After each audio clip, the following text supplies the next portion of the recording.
More than 800,000 people die by suicide every year, and it is all down to mental health. This Thursday, the world observed World Mental Health Day, with suicide prevention the main theme. Mental health has attracted the interest of most fields of study for centuries. The World Federation for Mental Health says it has been explored by philosophy, religion, medicine, sociology, bioethics, law and psychology, among other fields. Now, our guests will explore about mental health awareness, the contribution and practices in the fields of endeavor, and how these can be applied towards better mental health. They are Megan Hosking, who is a psychiatric intake clinician at AKESO, as well as Dr. Alicia Porter, who is a psychiatrist and a member of the South African Society of Psychiatrists. Thank you so much. That was a mouthful. Thank you so much, ladies, for coming in. Thank you so much for your time. I mean, the thing about mental health and illness is that it's something that we talk about all the time, and even with social media, awareness about it has somewhat grown over the years, but it is something that is still quite stigmatized, isn't it, Megan? Absolutely. I mean, we see it all the time with the people who are contacting for help, people who have waited so long to actually get help because they're afraid of the consequences, they're afraid what people will say about them, and they're afraid to speak up about what they're experiencing, even though it's very common. And it's stuff that we see all the time with people experiencing these signs and symptoms. I think the biggest challenge in mental health, although awareness may have grown, is stigma. So 1 in 6 South Africans suffer with depression, anxiety, substance use, but probably about 75% of them go untreated as a result of stigma. Definitely. I mean, there's a wide range of mental health disorders that kind of fall under that umbrella. But let's begin by just talking about what it really is and perhaps what the misconceptions are. So one of the nicest definitions I have of mental health is that it's not only the absence of a mental illness, but it's more than that. It sits on how are you able to relate to others, how are you able to contribute to your community, as well as then your biology, your psychology and your social elements, and whether you're functioning as well as you possibly can in your mental space and your emotional space. And that for me is kind of the key in mental health, because I think it's easy to fall into the trap that mental health only affects me, it doesn't affect the people around me. It's something I'm dealing with and it's not making an impact.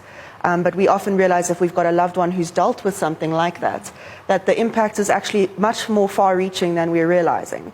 And that's why I like that definition so much, because just because you don't have a diagnosable illness doesn't necessarily mean that you are mentally well. And the challenge with mental health is that you can't see it on mental health issues, that you can't see it on X-ray. So oftentimes, you know, patients will come in and say, I think it's in my head. Nobody believes me because they can't see blood results. They can't see something that is diagnosable on investigations or on paper. But you know, the movie The Joker came out this week, and he says it so nicely. He says that the problem with mental illness is that people want you to behave as though you don't have it.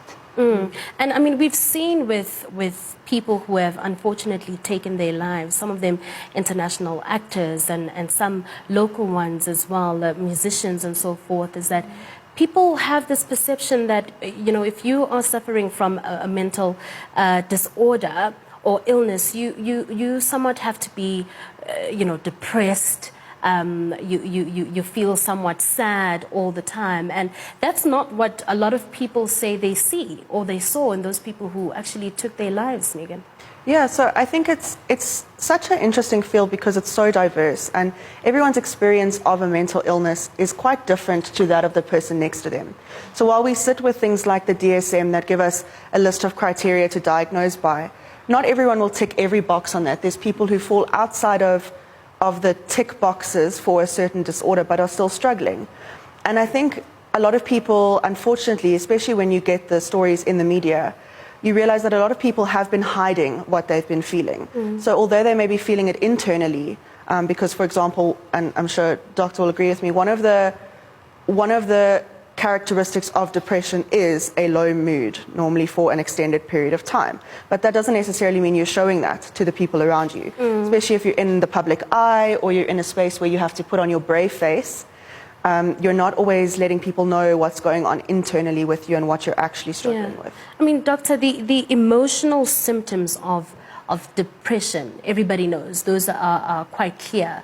But is there a point where it can lead to maybe physical? Yes, so there's a huge or very common physical aspect to depression, and also it varies between male, female culture. But in terms of the physical, we call them neurovegetative symptoms. So sleep disturbances, disturbances in your energy levels, your appetite, your libido. And oftentimes those are dismissed as some physical illness. So you'll often find that patients will have investigation upon investigation upon investigation, when actually the cause is actually depression. And because they don't look depressed, because really what does depression look like? I often say it looks like the people in this room. You know, so that is the challenge, and having to convince patients that actually your problem is depression. And the symptoms, like she says, are quite easy to miss. So let's talk about perhaps the different kinds of depression, because it may take on various forms. Okay, that's you.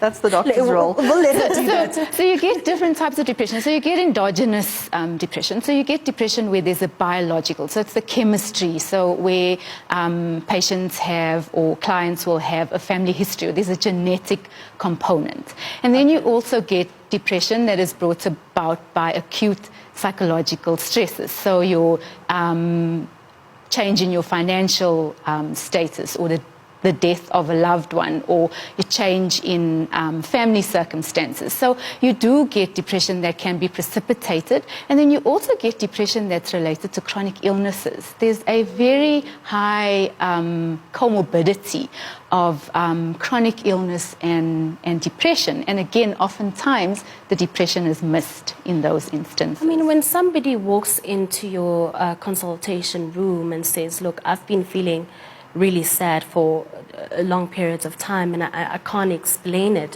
what are some of the things that you see and that you're able to pick up, especially on that first consultation? Or perhaps what do you look out for? So, you know, we look out for their mood and what their pattern of mood has been. Very important for us in terms of diagnosing clinical depression is looking for those neurovegetative signs. Those are usually red flags. So when somebody says, I haven't been able to sleep, or I've had difficulty falling asleep, my appetite has changed, I don't have energy, my motivation, and also just looking at their functioning, you know. And what we've also found is that it's not so much anymore about absenteeism at work, but it's a phenomenon that we now call presenteeism, where somebody is at work, they're not okay, but they continue to function, but suboptimally. So it's not just now about people being absent from work anymore, but about people who are actually at work who are not functioning the way they should be. So it's usually an interview that takes about 60 minutes, and it's quite directed. And after that, you, with quite a fair amount of confidence, can actually diagnose, or with a fair amount of confidence say this is depression. Definitely. I mean, the South African National Depression and Anxiety Group says that they have noticed that people who are being affected by depression and even suicide are getting younger. And those are the very people who are increasingly reaching out to them. What have you noted on your side, Megan? Yeah, I think it is a diverse age group. I think mental health is one of the few things in our lives that doesn't discriminate. So you can be rich or poor, or well educated or not, or come from any background, and you can still experience something like this.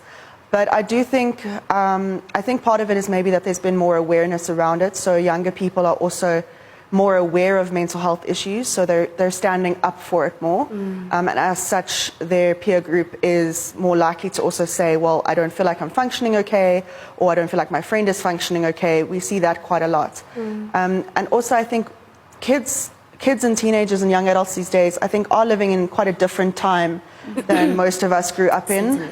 Yeah. Social media, technology, extensive gaming, things like that certainly play a role in how much they're connecting with other people.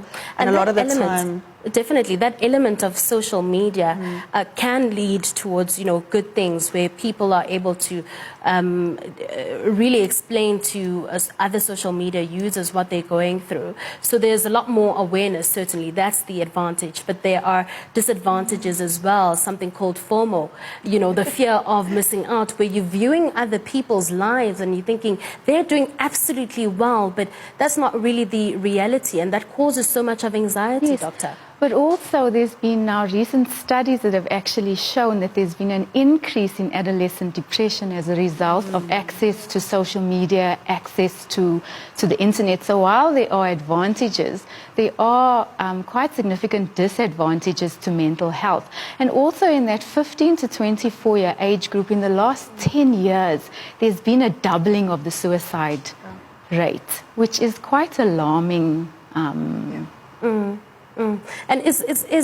would you then attribute that to social media as well, Megan? I think it's certainly a very prominent contributor to it. I don't think it's the only thing, because we still have other stresses that are part of our lives. Things like we said, finances, Yes. your family circumstances, trauma.